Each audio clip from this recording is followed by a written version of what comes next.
హైదరాబాద్ సీసీఎస్లో ప్రక్షాళన చేపట్టింది రాష్ట్ర ప్రభుత్వం. సీసీఎస్ సిబ్బందిని బదిలీ చేస్తూ ఉత్తర్వులు జారీ చేశారు హైదరాబాద్ సిపి కొత్తకోట శ్రీనివాసరెడ్డి. 12 మంది సీఐలు 4 ఎస్ఐల బదిలీ చేస్తూ ఉత్తర్వులు ఇచ్చారు. మల్టీజోన్ 2కు బదిలీ చేయాలని 12 మంది సీసీఎస్ ఇన్స్పెక్టర్లకు సిపి ఆదేశించారు.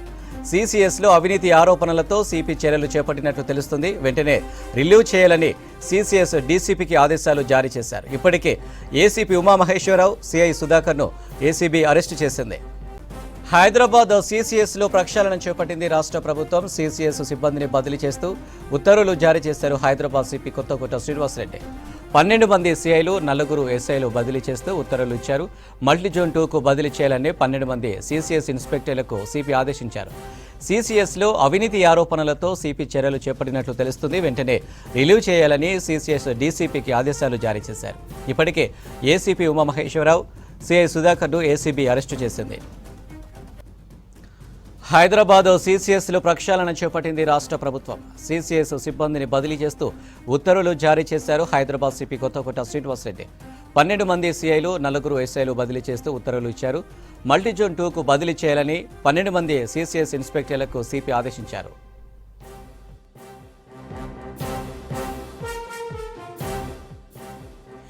మరిన్ని డీటెయిల్స్ అజయ్ లైవ్లో అందిస్తారు. అజయ్, సీసీఎస్లో ప్రక్షాళనపై అప్డేట్స్ ఏంటి?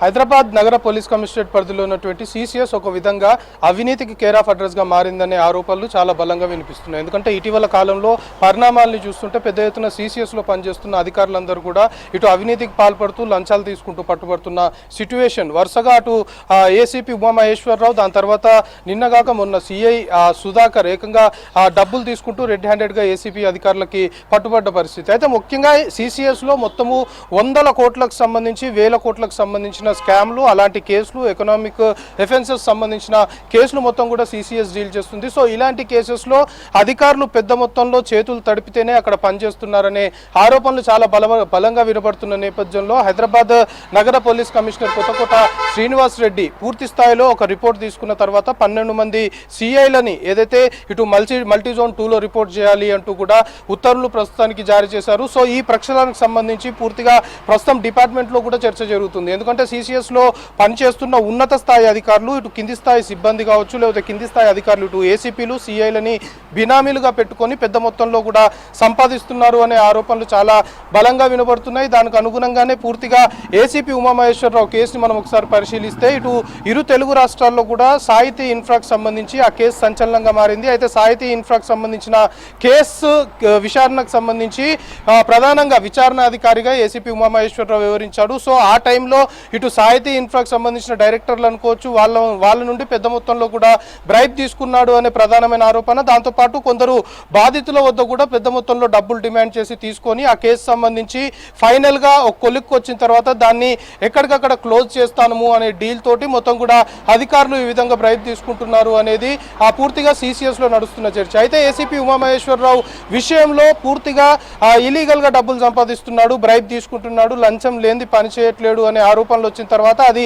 ఏసీపీ అధికారుల దృష్టికి వెళ్ళింది. ఒక్కసారిగా ఏసీపీ అధికారులు మెరుపు దాడులు నిర్వహించారు. దాదాపు ఏసీపీ ఉమామహేశ్వరరావు సంబంధించి హైదరాబాద్ నివాసంతో పాటు మల్టిపుల్ ప్లేసెస్లో ఆ రోజు సోదాలు నిర్వహించడము, దాదాపు 17 ప్రాంతాలకు సంబంధించిన ప్రాపర్టీస్ని కూడా గుర్తించారు. ఇటు హైదరాబాద్తో పాటు తెలంగాణతో పాటు ఏపీలో కూడా ఒక ప్లేస్లో ప్రాపర్టీస్ కొన్నాడు. ఆ ప్రాపర్టీస్ సంబంధించిన పేపర్స్ కావచ్చు అవన్నీ కూడా ఎక్కడ టాలీ అవ్వట్లేవు అనేది ఏసీపీ అధికారులు భావించారు. దాని తర్వాత ఏసీపీ ఉమామహేశ్వరరావుని ఏసీబీ అధికారులు కస్టడీలోకి తీసుకొని విచారించారు. కస్టడీ విచారణలో కూడా చాలా క్రెడిబుల్ ఇన్ఫర్మేషన్, ఈ అవినీతికి సంబంధించి చాలా కీలకమైన సమాచారం, అసలు సీసీఎస్లో ఏం జరుగుతుంది అనే దానిపైన చాలా వరకు ఉమామహేశ్వరరావు దగ్గర గతంలో ఇన్ఫర్మేషన్ తీసుకున్నారు ఏసీబీ అధికారులు. దాని తర్వాత సిఐ సంబంధించిన వ్యవహారం నిన్నగాక మొన్న ఒక కేసు సంబంధించి ఎకనామిక్ అఫెన్స్ కేసు సంబంధించి ఒక వ్యక్తి దగ్గర దాదాపు 15 లక్షలకి సిఐ సుధాకర్ డీల్ కుదుర్చుకున్నాడు. దాని తర్వాత మొదటి విడతగా 5 లక్షలు తీసుకున్నాడు. దాని తర్వాత కూడా 5 లక్షలు రెండో విడతగా ఇవ్వాలని డిమాండ్ డిమాండ్ చేస్తే ఎవరైతే సదరు వ్యక్తి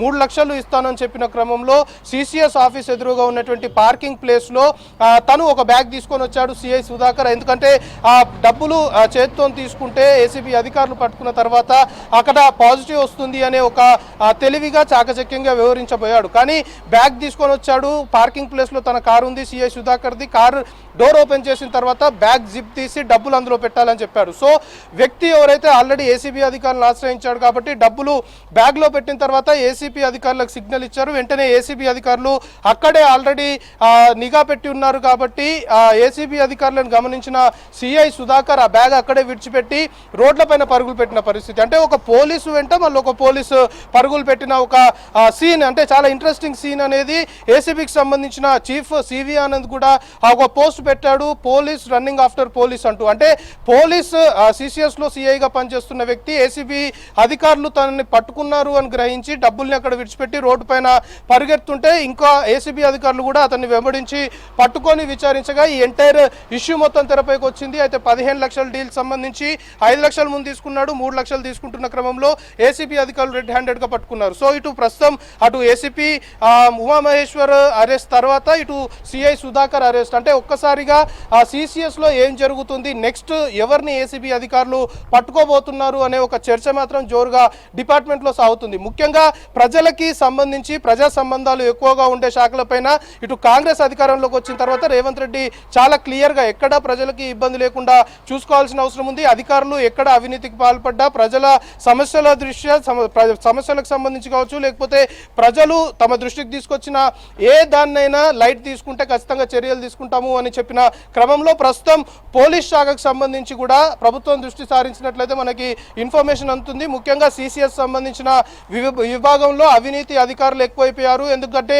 వేల కోట్ల రూపాయలకు సంబంధించిన స్కామ్లు, వేల కోట్ల రూపాయలకు సంబంధించిన కేసులన్నీ కూడా సిసిఎస్ డీల్ చేస్తుంది. సో ఇక్కడికి వచ్చే బాధితుడు లేకపోతే ఎవరైతే కేసు కంప్లైంట్ కావచ్చు, లేకపోతే ఆ కంప్లైంట్ ఎవరి మీద అయితే చేస్తారో రెండు పార్టీలకు సంబంధించి ఎవరైనా బలంగా ఉంటే వాళ్ళని బెదిరియడము లేదా వాళ్ళ నుండి పెద్ద మొత్తంలో బ్రైబ్ వసూలు చేయడము, బ్రైబ్ ఇవ్వకపోతే కేసు సంబంధించి ఎక్కడా దాన్ని ముందుకు కదలనివ్వకుండా కేసు సంబంధించిన ఫైల్ ముందుకు పోకుండా అధికారులు చూస్తున్నారు సిసిఎస్ లో అనే ఆరోపణలు ఉన్నాయి. దాంతోపాటు ఏకంగా కొన్ని కేసులకు సంబంధించి సిసిఎస్ లో మేజర్ కేసులు ఏవైతే ఉంటాయో వాటికి సంబంధించి ఒకవేళ అధికారులు బ్రైబ్ డిమాండ్ చేస్తే ఆ బ్రైబ్ సంబంధించి వాళ్ళు ఒప్పుకోకపోతే ఒకవేళ బ్రైబ్ ఇస్తేనేమో ఏకంగా కేసుకు సంబంధించిన ఫైళ్ళన్నీ కూడా మాయం చేస్తున్నారు సిసిఎస్ లో అధికారులు అనే అభియోగాలు ఆరోపణలు కూడా ఉన్నాయి. సో ఇన్ని ఆరోపణలు, ఇన్ని అభియోగాలు, కోట్ల రూపాయల కేసులు, కోట్ల రూపాయల స్కామ్లకు సంబంధించి సిసిఎస్ అడ్డాగా ఉంది కాబట్టి ఇక్కడే అవినీతి కూడా తిష్టవేసింది. అవినీతికి కేర్ ఆఫ్ అడ్రస్ గా సిసిఎస్